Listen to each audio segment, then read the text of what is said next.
Dios, te damos gracias en Cristo Jesús por esta oportunidad de reino y este privilegio de poder, a través de estos medios, Señor, de estos ministerios, de este ministerio radial, poder hacer de que tu palabra corra y sea glorificada por tu Espíritu. Gracias por cada oyente, porque sabemos que es tu palabra y es tu Espíritu el que nos guía cada día a toda la verdad. En Cristo Jesús. Amén. Hoy vamos a continuar con el tema y a la vez lo vamos a terminar. Este es un tema extenso, son temas que no se pueden manejar en una hora ni en corto tiempo, sino que son enseñanzas que se han organizado de una manera sistemática, donde es un tema desarrollado bíblicamente para un conocimiento claro y un crecimiento genuino y verdadero para nuestras vidas. Hoy vamos a terminar un tema que empezamos un tiempo atrás, hoy es el último día. De igual forma, estos temas fueron grabados, están disponibles para entrar como en entender toda la serie de lo que estuvimos hablando. Sencillamente fue el ministerio de la palabra de Dios. Veíamos que el ministerio de la palabra de Dios es el ministerio de Cristo. Primero es el ministerio de Dios, segundo es el ministerio de Cristo y tercero es el ministerio del Espíritu Santo. Cuando hablábamos ya el tercer punto, que era el ministerio del Espíritu Santo, estudiamos las aguas salutíferas de Ezequiel 47, tomando el símbolo del agua, que es la palabra viva de Dios. Aparte de que el agua es símbolo del Espíritu, también es símbolo de la palabra de Dios en nuestras vidas. Tomábamos este símbolo y lo traíamos a la realidad que es Cristo, que es la palabra revelada en nuestro espíritu y en nuestra mente renovada. Y hoy queremos cerrar. Nosotros hablábamos de que el miércoles pasado el agua viva de la palabra de Dios es Cristo, es Cristo. Hablábamos de que Cristo vino mediante agua, eso lo veíamos en primera de Juan capítulo 5 versos 6 y 8, y que Cristo vino también mediante sangre, que quiere decir las Sagradas Escrituras mediante carne. Hoy vamos a cerrar dando como un repaso y a la vez yo sé que el tema de esta mañana nos va a aclarar muchas cosas, nos va a afirmar, y como dijo el Señor en Mateo 4:4, no solo de pan vivirá el hombre, sino de toda palabra que sale de la boca de Dios. Yo hoy quiero continuar la serie con Amós, el profeta Amós, capítulo 8, verso 11 y 12. No lo voy a leer, solo voy a citar algunas cosas, donde el profeta, inspirado por el Espíritu del Señor, dice ahí en Amós 8, 11 y 12 que en los postreros tiempos Dios iba a enviar hambre a la tierra, no hambre de pan ni sed de agua, sino de oír la palabra de Dios, de oír, o sea, iba a haber una sed de la palabra de Dios y iba a haber una hambre de la palabra de Dios.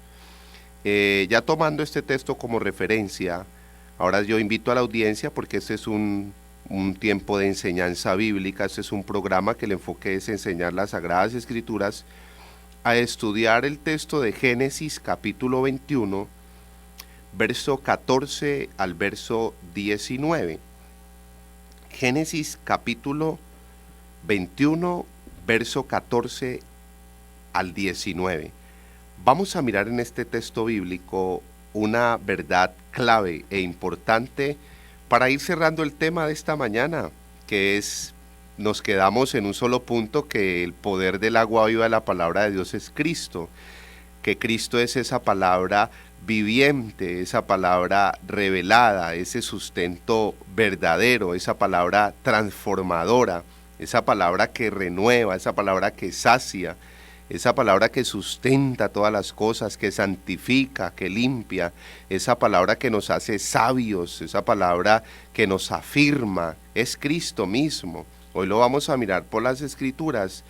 Génesis capítulo 21, verso 14 al 19, dice las Sagradas Escrituras: entonces Abraham se levantó muy de mañana y tomó pan y un odre de agua. Siempre en las Escrituras encontramos el símbolo pan, agua, o pan y vino, ¿no? El símbolo de la palabra y del Espíritu. Y lo dio a Agar, poniéndolo sobre su hombro, y le entregó al muchacho, y la despidió. Y ella salió y anduvo errante por el desierto de Berseba. O sea, errante, andar errante es andar pues extraviado. Y le faltó el agua del odre, y echó al muchacho debajo de un arbusto. Entonces le pasó a Agar. Y se fue y se sentó enfrente, a distancia de un tiro de arco, porque decía, no veré cuando el muchacho muera. Y cuando ella se sentó enfrente, el muchacho alzó la voz y lloró. Y oyó Dios la voz del muchacho, y el ángel de Dios llamó a Agar desde el cielo, y le dijo, ¿qué tienes? Ese ángel es el mismo Cristo. Esto es una teofanía. Teo, Dios, y fanía, manifestación de Dios. Dice, ¿qué tienes, Agar? No temas, porque Dios ha oído la voz del muchacho en donde está. O sea, Cristo como intercesor siempre. Verso 18.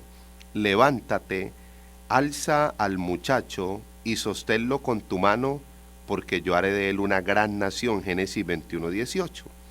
Y cerramos con Génesis capítulo 21, verso 19.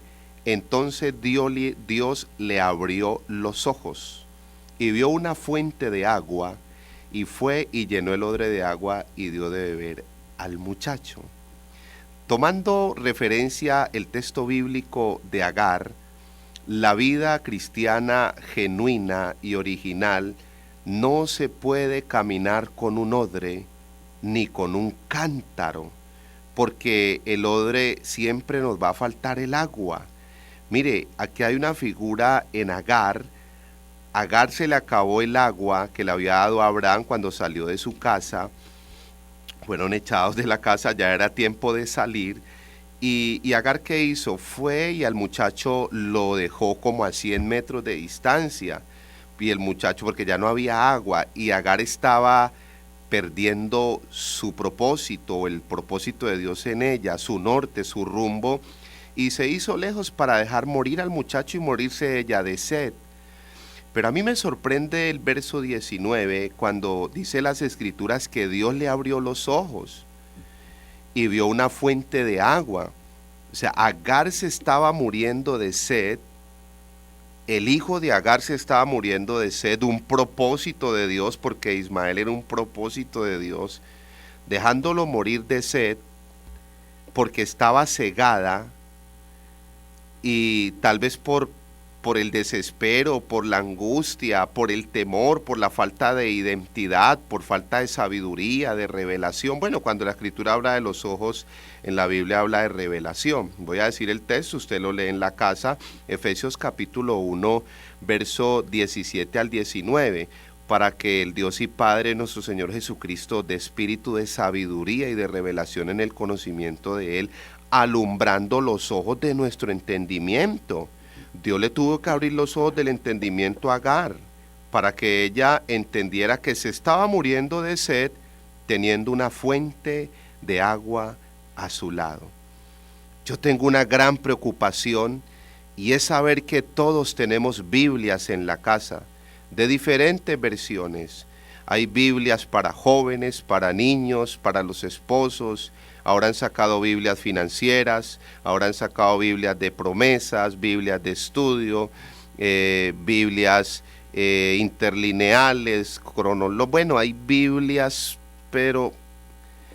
Y la preocupación mía es que tal vez nos podemos estar muriendo de sed cargando un odre y solo un poco de agua de vida de la palabra de Dios. O tal vez estamos como la mujer samaritana con un cántaro, cuando Dios quiere, según Eclesiastés 12:6, quebrarnos ese cántaro y darnos una fuente inagotable de agua viva.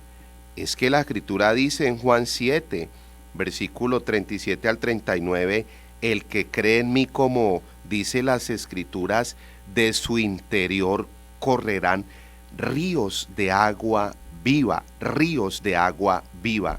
Quiere decir que ya el agua de la palabra de Dios no está afuera, sino que está dentro de mí. El solo hecho de haberme reconciliado con Cristo haciendo una confesión genuina y verdadera, como dice Romanos capítulo 10, verso 9 y 10, que si confieso que Jesucristo es el Señor de mi vida, mi Kyrios, mi amo, mi dueño, el que gobierna mi vida, y creo que Dios le levantó de los muertos, oye, yo soy salvo, y entonces opera en mí el nuevo nacimiento. Viene el agua de la palabra de Dios, según Juan 3:5, la obra del Espíritu en mi vida, y yo recibo un nuevo nacimiento. Después en ese nacimiento viene una transformación para mi vida, un cambio, viene una purificación, una limpieza. El Señor dijo en Juan 15:3, vosotros estáis limpios por la palabra que os he hablado. Y entonces continuamos en ese proceso que Dios empieza a hacer en nuestras vidas por su palabra. Luego la palabra nos afirma, como dice el Salmos 1:3, ¿no? Junto a corrientes de agua vamos a estar firmes como árboles, y esa misma palabra me pastorea, como dice el Salmos 23:2, y Marcos 6:34, que el Señor nos pastorea con su palabra, y esa misma palabra nos sana, nos limpia. En fin, quiero decir que por las Escrituras, cuando yo recibo a Cristo, yo recibo la fuente inagotable de agua de vida, que es Cristo. ¿Qué es lo que necesitamos? Pues lo mismo que Dios hizo en Agar, que Dios por su Espíritu nos abra los ojos del entendimiento, para poder comprender que dentro de nosotros no hay un cántaro, como la mujer samaritana que tenía que ir a sacar agua del pozo, que representa el antiguo pacto, la ley, lo viejo, lo estancado. A la mujer samaritana en Juan capítulo 4, Cristo le hizo una transformación, un cambio, le quitó un cántaro y le metió una fuente de agua de vida. De ella empezó a brotar esa palabra de vida. ¿Por qué lo vemos en la samaritana en Juan capítulo 4 todo el texto? Porque la samaritana nunca fue a un discipulado, nunca tuvo un instituto bíblico. En un instituto bíblico esa mujer no tuvo un cartón de evangelista ni de pastor, pero ella, cuando Cristo le quitó ese cántaro y le destapó esa fuente inagotable, esa mujer fue y toda Samaria vino a los pies de Cristo. Toda Samaria, porque era una mujer que estaba llena de la palabra de Dios, llena. Ese es el propósito de este programa, poder destapar las Escrituras y que Dios por el Espíritu, como dice Lucas capítulo 24, verso 44 y 45, que Cristo les abrió el entendimiento, el Cristo resucitado, a los discípulos para que comprendieran las Escrituras. A mí me inquieta y me sorprende saber que los discípulos llevaban 3 años y medio en el mejor instituto bíblico, Jesucristo, en vivo y en directo, y después de 3 años y medio no entendieron absolutamente nada. Ni siquiera los discípulos en su proceso de formación entendieron el mensaje más sencillo, pero más poderoso y glorioso en las Sagradas Escrituras: la muerte y la resurrección de Cristo. La muerte y la resurrección de Cristo. Les tocó que abrirle los ojos. Por eso Pedro en Mateo 16:22 le decía, cuando el Señor se les destapó y les dijo, muchachos, me van a llevar preso, me van a golpear, me van a llevar a la cruz, voy a morir, voy a resucitar al tercer día. Por eso Pedro se le atravesó y le dijo, Señor, en ninguna manera eso te acontezca, jonos del Espíritu, Señor, se te fue la unción. ¿Y qué le dijo Cristo? Le dijo, apártate de mí, Satanás, ¿por qué me eres tropiezo? No entendieron porque todos volvieron atrás. Juan capítulo 21, Pedro, Tomás y 7 incrédulos volvieron otra vez a sus antiguas labores y dejaron el propósito de Dios que les había dicho, esperen en Jerusalén la promesa. Tuvo que ir Cristo resucitado y restaurarlos allá a la orilla de una playa, restaurarlos y volverlos a traer otra vez. Ese Pedro restaurado, cuando le dice 3 veces, ¿me amas? ¿Me amas? ¿Me amas? Señor, tú sabes que te amo, termina diciéndole Pedro. Entonces, en esta misma línea de pensamiento, yo quiero hoy, por las Escrituras, pues mirar otros textos. Uno de ellos es Colosenses capítulo 2, verso 8 al 10, porque pues estamos hablando de dar claridad, un tema pues tan importante y tan necesario como lo es las Sagradas Escrituras, que es el fuerte de nuestro ministerio y nuestra visión. Es como dice el Salmo 119, 140, cuánto amo tu ley, Señor. Es amar las Escrituras, amar la palabra de Dios, y qué bueno poder permitir que nos la enseñen, porque ese es el propósito. A veces nos pasa lo de Hechos capítulo 8, verso 30, el etíope había comprado una Biblia de promesas, el etíope había comprado 10 CDs, se había comprado un poco de libros y manuales, pero Felipe le dijo una pregunta clave, le dijo, mire, ¿usted entiende lo que lee? ¿Usted está entendiendo lo que lee? Y el etíope que le tuvo que decir, no, la verdad yo no entiendo. A mí me dijeron que esto era bueno, pero yo no entiendo. Tuvo que Felipe sentarse y explicarle el evangelio de Cristo, del reino. Dice Colosenses capítulo 2, verso 8 al verso 10. Antes de leerlo a manera de, pues como una breve introducción de este texto, de conocer un poco el contexto, la pregunta sería tal vez de nosotros, porque el tema, en sí este tema es poder mostrar y enseñar por las Escrituras que el que tiene a Cristo está lleno de Dios, está lleno de la palabra de Dios. Y entonces tal vez uno dice, ay, pero yo me siento sediento, ay, yo me siento con hambre, ay, yo me siento como vacío. Pues vamos a buscar la raíz del problema. Y vamos a buscar también la solución por las Escrituras, porque las Escrituras nos muestran nuestra necesidad, pero a la vez también nos da la solución. Las Escrituras muchas veces nos confrontan con nuestro estado, pero también nos da la transformación, el cambio. Entonces mire lo que dice Colosenses capítulo 2, verso 8 al verso 10. Yo diría antes de leer este tipo de textos, yo tengo un tema, un texto bandera, que es Hebreos 4:2, que quisiera citarlo antes de leer este texto. Y de verdad pues hay textos bíblicos que todavía no es el tiempo de irlos dando a conocer, pero que son muy gloriosos, muy poderosos y que tal vez, como dice Hebreos 4:2, voy a leer el texto de Hebreos 4:2 y nos vamos a dar cuenta pues en sí qué es lo que queremos decir. Dice Hebreos 4:2, porque también a nosotros se nos ha anunciado la buena nueva como a ellos, pero no les aprovechó el oír la palabra. Dice, por no ir acompañada de fe en los que la oyeron. No aprovecha, ya yo puedo oír la palabra de Dios 10 horas, 20 horas, pero si no va acompañada de fe, no me va a aprovechar. ¿Qué es fe?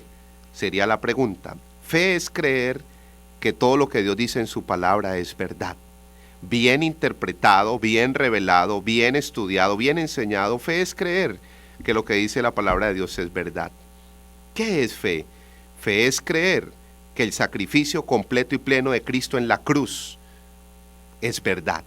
Que todo lo que dice la Escritura de Él es verdad. Él dijo consumado es, consumado es. Él dijo todo hecho está, hecho está. Él dijo todo bajo nuestros pies, bajo nuestros pies. En Cristo somos más que vencedores, más que vencedores. ¿Qué es fe? Fe es creer que cuando yo me reconcilio con Cristo, Él me eleva a unas posiciones espirituales y sobrenaturales que son verdad. Eso es fe. Saber que en Cristo tengo aproximadamente 87 posiciones. La primera posición que yo obtengo en Cristo está en Efesios 2:6. Estoy sentado con Cristo en lugares celestiales. Es un hecho por la obra de Cristo en mi espíritu. Y de ahí para allá se desprende linaje, real sacerdocio, nación santa, pueblo adquirido, más que vencedores, victorioso, la niña de los ojos, como águilas, como búfalos, tomando la simbología del Antiguo Testamento y trayendo la realidad del Nuevo Testamento, perdonados, justificados, guardados, protegidos, todo lo que la Escritura dice que Él ha hecho por nosotros. Eso es fe. Y fe es creer en la herencia de Cristo en mi vida. Fe es creer que las promesas de Dios que se repiten más de 33,000 veces en su palabra, para mí son una realidad, según 2 Corintios capítulo 1, verso 19 al 21, o si no, 2 Pedro capítulo 1, verso 3 al 5, donde para dar pocas citas como para no dejar allí vacíos en unas verdades tan fundamentales y tan necesarias para nuestros días.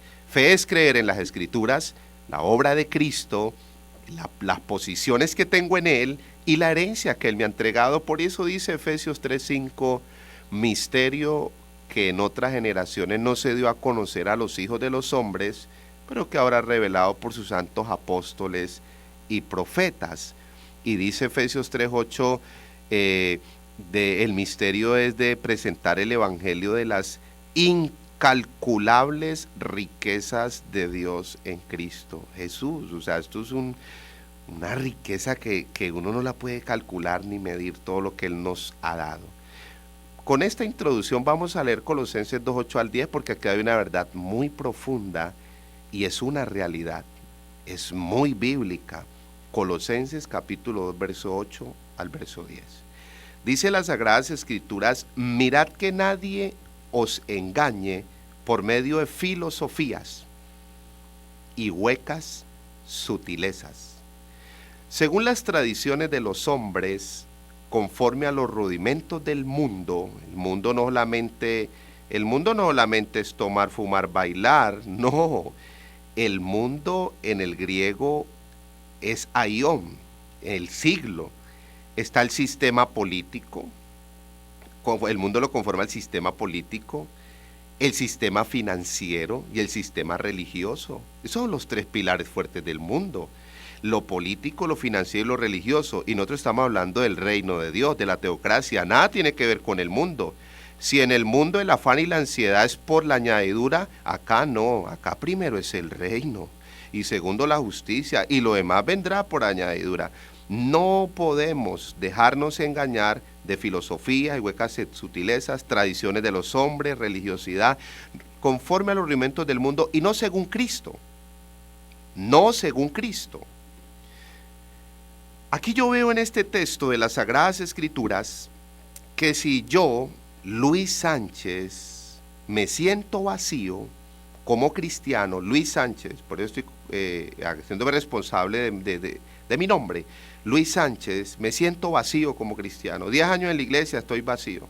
20 años todavía ando con un odre, Luis Sánchez. Ando con un cántaro, pues un poquito más de agua, estoy vacío. Yo tengo que revisar si de qué agua me están dando, porque hoy en día hay muchas aguas turbias, sucias, corriendo por todo lugar. Si me están dando filosofías, si me están dando humanismo, si me están dando mezclas, tradiciones de hombres, rudimentos, religión, y no según Cristo, Luis Sánchez está en el tiempo de vivir sediento, de vivir hambriento, hablando de lo espiritual, y de vivir pues vacío. Pero sigamos, Colosenses 2:9, porque en él, hablando de Cristo, siguiendo el verso 8, habita corporalmente toda la plenitud de la deidad. O sea, en Cristo está toda la plenitud de Dios. Cristo es completamente Dios. El Padre, el Hijo y el Espíritu Santo son uno. Colosenses 2:10. Y vosotros estáis es un hecho, es una realidad. No que voy a estar a futuro, estoy. Vosotros estáis completos en Él. ¿En quién? Pues en Cristo, que es la cabeza de todo principado y potestad. Estar en Cristo es estar lleno de Él, es estar completos. Voy a mostrarlo por las Escrituras, que el mismo Señor Jesucristo lo citó.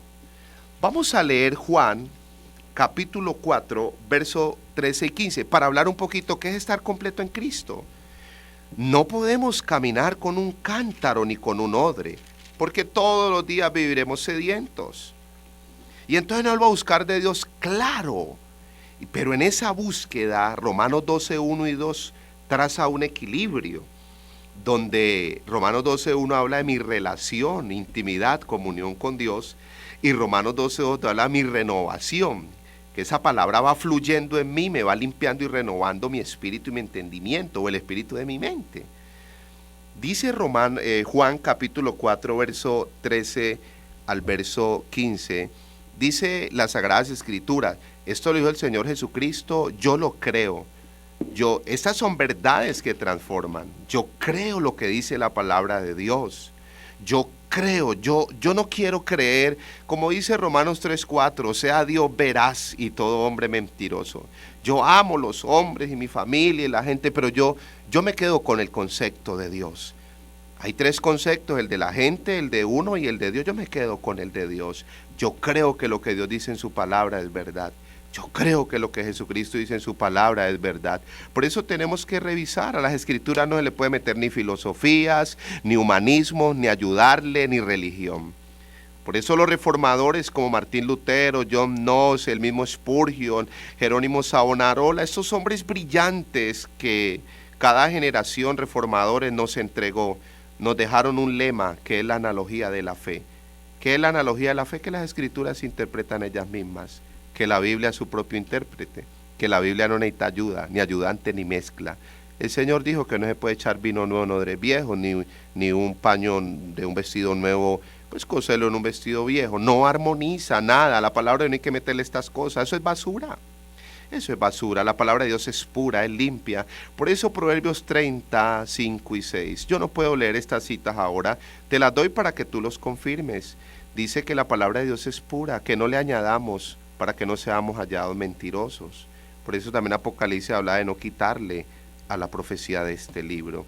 Vamos a leer Juan capítulo 4, verso 13 al 15. ¿Por qué hago esta introducción antes de leer estos textos? Porque estoy leyendo textos muy extraordinarios, textos bien poderosos. Dice Juan 4, 13 al 15. Respondió Jesús y le dijo a la samaritana, le dijo, cualquiera que bebiere de esta agua volverá a tener sed. El pozo, ¿se acuerda Jacob? Bueno, todo eso, bueno. Dice, mas el que bebiere el agua que yo le daré, la palabra, el Espíritu de Cristo, la unción que ya está en nosotros, 1 Juan 2, 20 y 27, no tendrá sed jamás. Yo quiero detenerme aquí. ¿Será que el Señor está mintiendo? Porque Él aquí está diciendo, el que bebe del agua de Cristo, que es su palabra, que es su Espíritu, no tendrá sed jamás. Jamás. Dice Juan 4:14, jamás. Sino que el que bebe el agua que yo le daré, dice, será en él una fuente de agua que salte para vida eterna. ¿Por qué los vacíos? ¿Por qué los vacíos? Porque hoy tenemos que revisar si estamos caminando la vida cristiana con un odre o con un cántaro. Un odre es muy similar a una cantimplora y un cántaro es algo muy similar a un jarrón de flores. O tener una fuente inagotable de agua, de vida, donde no voy a tener sed jamás. Y dice Juan capítulo 14, verso 15, la mujer le dijo, Señor, dame de esa agua para que no tenga yo sed ni venga aquí a sacarla. Esa mujer no volvió a ese pozo. Esa mujer no volvió a ese pozo, porque ya Cristo le quebró el odre y le quebró el cántaro, Eclesiastés 12:6, y le entregó una fuente de agua inagotable. Cristo es la palabra, Cristo es el sustento. Vamos a leer ahí mismo Juan, capítulo 6, verso 35. Empezamos con Amós 8:11 y 12 hablando del agua y hablando del pan. Aquí ya estamos cerrando este punto hablando del agua y también hablando del pan. Juan 6:35. Solamente quiero leer un texto porque voy a leer varios. En este mismo Juan capítulo 6. Dice Juan capítulo 6, verso 35, Jesús les dijo, yo soy el pan de vida. El que a mí viene nunca tendrá hambre. Es que estamos llenos de Cristo. Yo voy a decir las citas porque no las voy a leer, porque voy a entrar en otro punto que es también bien importante y bien lindo. Para hablar aparte de Colosenses capítulo 2, 8 y 9, pueden leer Primera de Corintios capítulo 1, verso 4 al verso 7. Primera de Corintios. O Romanos 8:32. Romanos 8:32 dice, Dios no escatimó, o sea, Dios no es tacaño, Dios no escatimó ni a su propio Hijo. ¿Cómo no nos dará con Cristo todas las cosas? El que tiene a Cristo tiene todas las cosas. Segunda de Pedro 1, 3 y 4, que lo cité ahora, es que estamos llenos de Él. Segunda de Corintios capítulo 1, verso 20 o 19 al 21 y 22. También lo había citado ahora para hablar de algunos textos. Dice Juan 6:35, yo soy el pan de vida, el que a mí viene nunca tendrá hambre. Nunca. y el que en mí cree no tendrá sed jamás, porque Cristo es más que suficiente. Eso es lo que hizo el Padre.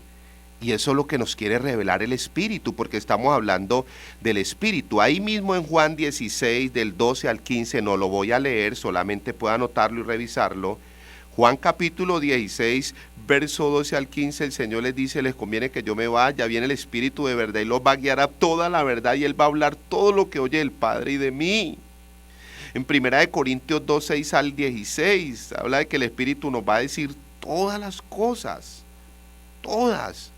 Ya no vamos a tener hambre y sed, estamos llenos de Él, y esas verdades se van a ir destapando en nuestras vidas. Pero hoy necesitamos, como Agar, decirle: Señor, yo quiero hoy botar esta cantimplora espiritual, andando con ese poquito de agua, ese poquito de palabra. O Señor, yo quiero quebrar hoy ese cántaro andando con esta agua. Yo quiero a Cristo, que es la fuente inagotable de agua de vida, de agua de vida. Juan 6:51 dice: yo soy el pan vivo que descendió del cielo. Primera de Pedro 1:23 habla de la palabra que vive, palabra viviente. Si alguno comiere este pan, vivirá para siempre, y el pan que yo le daré es mi carne, la cual daré por la vida del mundo. ¿Se acuerda que Él vino mediante agua y mediante sangre?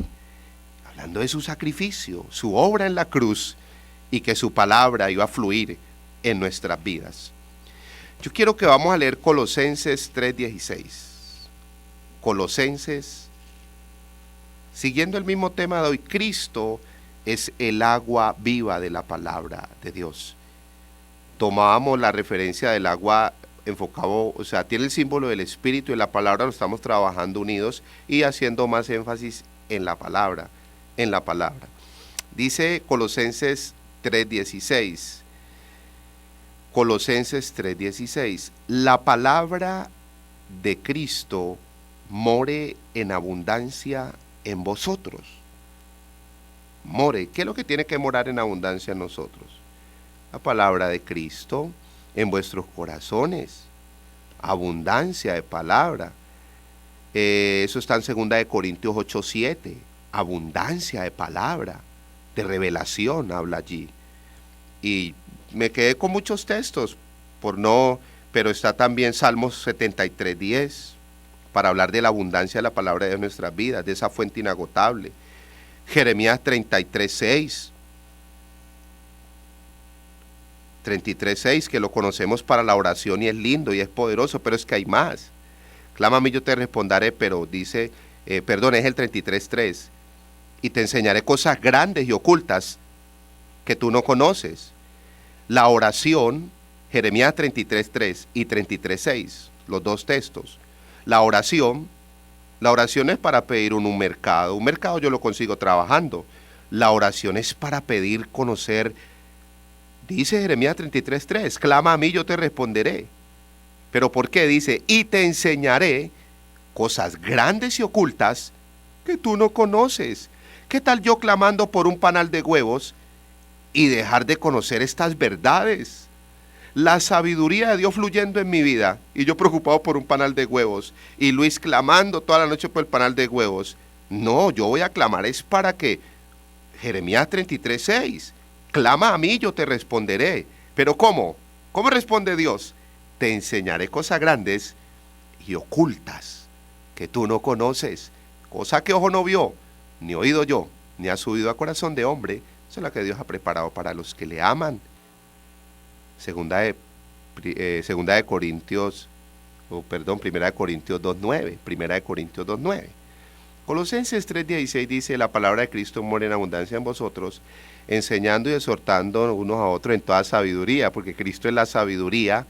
Primera de Corintios 1:24, Cristo, poder y sabiduría de Dios, cantando con gracia en vuestros corazones. Es que las canciones cristianas no deben de ser al alma, ni con tristeza, ni con dolor, ni arrugando la cara. Eso es con alegría, eso es con gracia, cantándole ahí al Señor, no a la necesidad, ni a la pobreza. No, hay que cantarles al Señor, con salmos, himnos y cánticos espirituales, no cánticos almáticos y emocionales, espirituales, bendito el Rey. Yo Con este Colosenses 3:16 voy a destapar una verdad hoy que puede ser muy conocida para muchos, tal vez otros necesitamos conocerla, y es que estamos hablando de que Cristo es el agua viva de la palabra de Dios. Cristo es el agua viva de la palabra de Dios. Vamos a entrar ahora en el tiempo que nos queda de mirar por las Escrituras. La palabra de Cristo mora en abundancia.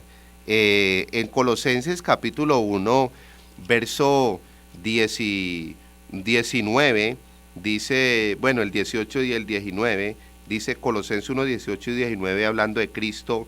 Él es la cabeza del cuerpo que es la iglesia. Cristo es la cabeza del cuerpo que es la iglesia. Dice el que es el principio, Cristo es el principio, el primogénito entre los muertos, Él es la primicia de la resurrección. Dice, para que en todo tenga preeminencia. O sea, Cristo debe ser el primero en mi vida, mi primer amor, mi prioridad. Debe ser lo primero. Cristo es más que suficiente. Dice Colosenses 1:19, por cuanto agradó al Padre, que en Él habitase toda plenitud. Al Padre le agradó. ¿Qué le agradó al Padre? Que en Cristo habitase toda la plenitud. Filipenses capítulo 2, versos 5 al 11.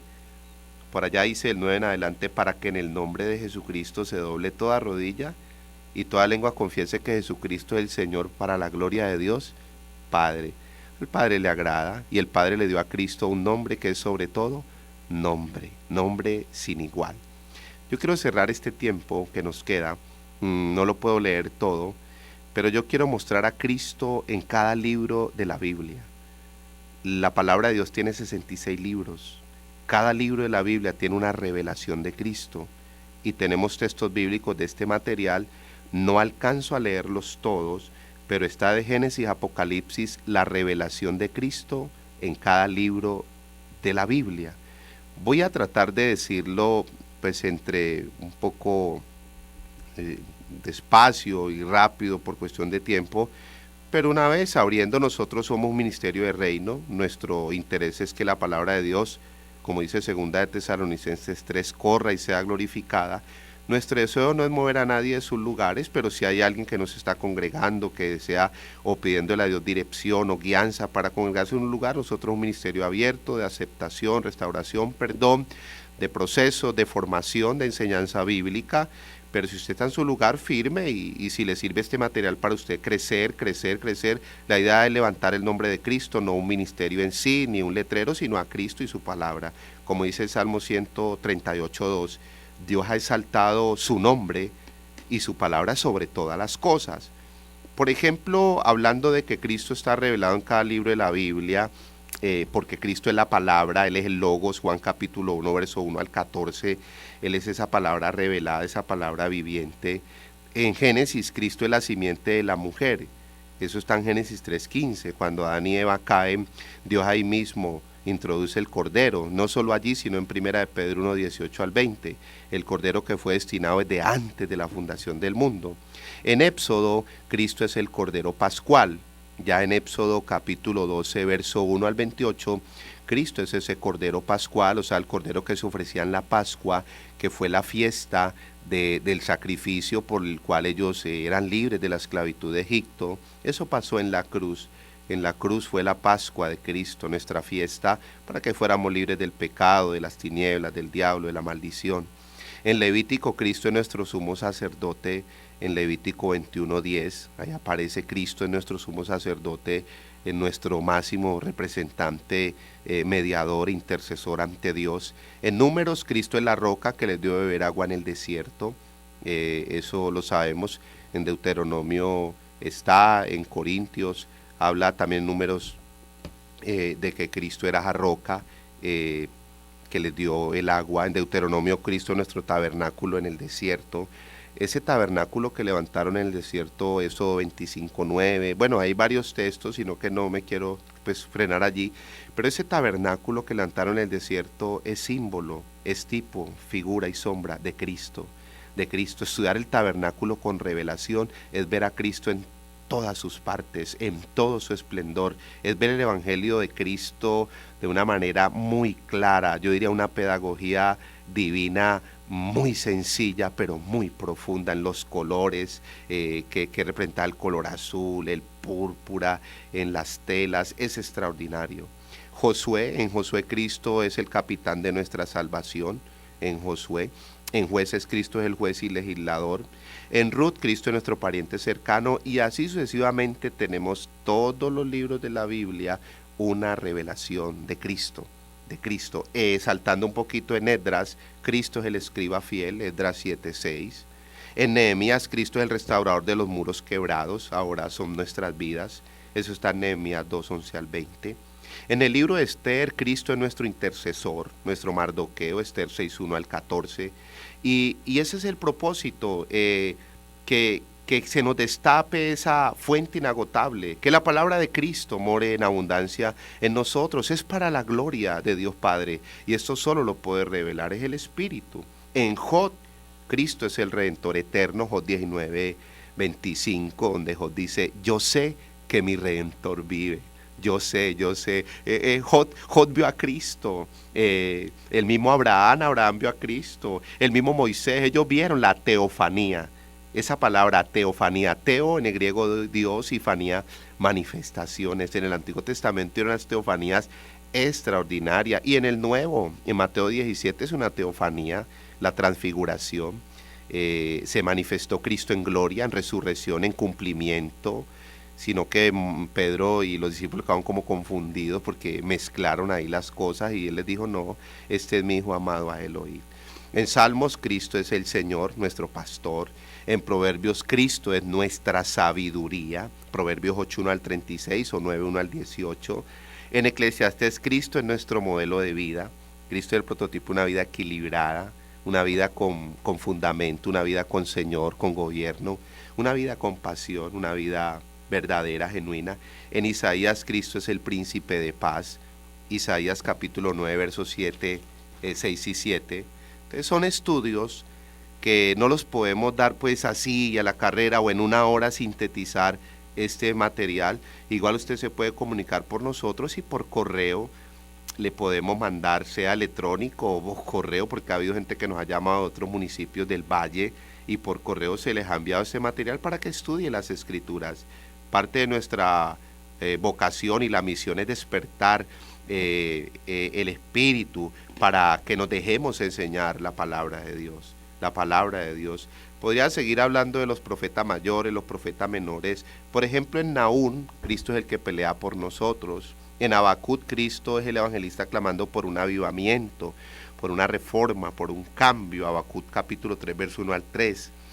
En Daniel, Cristo es el cuarto hombre en el horno ardiente, esa es otra teofanía. En Oseas, Cristo es el eterno esposo fiel, casado por siempre con la esposa infiel. Bueno, en Zacarías, ese Zacarías tiene que ver con el tema que estamos viendo, y en Zacarías Cristo es la fuente abierta a la casa de David para limpiarnos del pecado, de la maldad, y para llenarnos de esa agua de vida, para llenarnos del fluir de su espíritu. De nuestro interior correrán. El espíritu fluye de adentro, estamos ungidos, estamos llenos de la palabra de Dios, tenemos abundancia del espíritu y abundancia de la palabra de Dios. Malaquías, Cristo es el sol de justicia, levantándose con sanidad en sus alas. Entrando al Nuevo Testamento o al Nuevo Pacto ya, y terminando pues con los evangelistas Mateo, Marcos, Lucas y Juan. Por ejemplo, en Mateo, Cristo es Dios con nosotros, Mateo 1:23. En Mateo, Cristo es Dios con nosotros. En Marcos, Cristo es el poder de Dios manifestado. Vemos a Cristo en todo su poder y su gloria, manifestando su poder. En Lucas, Cristo es el Hijo del Hombre. Ya Lucas se enfoca esa parte del Hijo del Hombre, su naturaleza, su misión, porque a Lucas le es revelado, por ejemplo, en el capítulo 2, verso 40 y verso 52, el proceso de crecimiento del Señor Jesucristo en su estado natural, ahí en Jesús de Nazaret. Dice Lucas 2:40, el niño crecía en sabiduría, en estatura, en gracia para con Dios y gracia para con los hombres. Y después el 2:52 dice, Jesús crecía, o sea, ya hubo un cambio de niño, ya adolescente, a joven, crecía, hijo de hombre. En Juan, Cristo es el Hijo de Dios. el Hijo de Dios. En Hechos, Cristo, el Espíritu Santo moviéndose, obrando, entrando en los hombres y transformándolos, haciéndolos haciéndolos dos. ¿Qué hizo Cristo en Hechos con los apóstoles? Él hizo dos cosas. Él hizo de ellos unos mártires y unos revolucionarios. Eso hizo Cristo, unos reformadores. Hechos 1:8 dice las Sagradas Escrituras: recibiréis poder cuando haya venido sobre vosotros el Espíritu Santo. Y me seréis testigos. La palabra testigo viene en griego martureo, que significa o que quiere decir mártir. Y mártir es aquel que conoce una causa, se enamora de ella, se apasiona de ella y está dispuesto a morir por ella. Cristo es nuestra causa. Mateo capítulo 5, verso 11 y 12, el Señor dijo: bienaventurado cuando por mi causa os vituperen y hablen toda clase de mal contra vosotros, mintiendo. Gozaos y alegraos, porque vuestro galardón es grande en los cielos, porque así persiguieron a los profetas que fueron antes de vosotros. Eso hizo Cristo, eso hizo el Espíritu Santo en Hechos. Los hizo mártires. En Hechos 7 encontramos el primer mártir, Esteban. Murió apedreado por la causa de Cristo. Murió apedreado. Lo segundo que hizo Cristo en Hechos con los apóstoles está en Hechos 17:6. Hechos 17:6 decían los pueblos, las ciudades, las gentes, decían: ahí vienen, ahí vienen, ahí vienen. ¿Pero quién? ¿Por qué están preocupados? ¿Quiénes vienen? Ahí vienen, ahí todos preocupados. El mundo romano, el mundo griego, los filósofos, los religiosos, los políticos, los magnates, todos temblaron. Y todos decían: ahí vienen, pero ¿quién viene? ¿Quién? Ahí vienen. ¿Quiénes? Los que trastornan el mundo, los que tienen a Cristo, los que aman la causa, los que no se rinden ante el sistema ni político, ni religioso, ni financiero. Ahí vienen. Cristo hizo estos hombres unos mártires y unos revolucionarios, no rebeldes. No, una cosa es ser rebelde, otra cosa es ser revolucionario. Que para de pronto utilizar una palabra más suave, más dulce: reformadores, hombres diferentes, mujeres diferentes, que no se dejaron atrapar del sistema del mundo, los sistemas del mundo, sino que amaron la causa, el reino de Dios. Eso es Cristo en Hechos. Y así sucesivamente. En Romanos, Cristo es la justicia de Dios en nosotros. En Corintios, el santificador. En Primera de Corintios, en Segundo, el tesoro del nuevo pacto en nuestras vidas. En Gálatas, Cristo es el libertador y redentor de la maldición de la ley. En Efesios, la riqueza incalculable en nosotros. En Filipenses, Cristo es el que suple nuestras necesidades. En Colosenses, la cabeza del cuerpo, que es la iglesia. En Timoteo, nuestro fiel pastor. Y en cada uno de los libros de la Biblia una revelación extraordinaria de Cristo. En Santiago, Cristo es la sabiduría revelada en el nuevo pacto. En Pedro, nuestra esperanza viva. Ahí me salté muchos libros por cuestión de tiempo. En Judas, Cristo es el que nos guarda sin caída. Y en Apocalipsis, Cristo es el Rey de Reyes y Señor de señores. Yo quiero invitarte esta mañana, ahí en tu lugar, los que de una u otra manera, por guianza y voluntad de Dios, escucharán estas enseñanzas en audio. Yo quiero primeramente reconocer que he caminado con un odre y que he caminado con un cántaro, pero yo le quiero decir hoy a Cristo: quiebra este odre y este cántaro. Tal vez esa es la razón por la cual hay muchos vacíos en mi vida. Me siento sediento, siento que ya como que no me sacio, no me lleno, me da pereza estudiar la palabra de Dios, me da como pereza escuchar tal vez una predicación, una enseñanza, o tal vez no sé, en fin. Y yo te invito a que le digas como la mujer samaritana: yo quiero esa fuente. Yo quiero, Señor, que hoy nos abra los ojos del entendimiento. Señor, te damos gracias. Tu palabra es verdad. Tu Espíritu, el que la ungió, el que la inspiró, Señor, es el que la revela, el que la enseña. Hoy oramos para que quiebres de nosotros el odre, Señor, y para que quiebres de nosotros también el cántaro, y para que sea Cristo esa fuente inagotable en nuestra vida.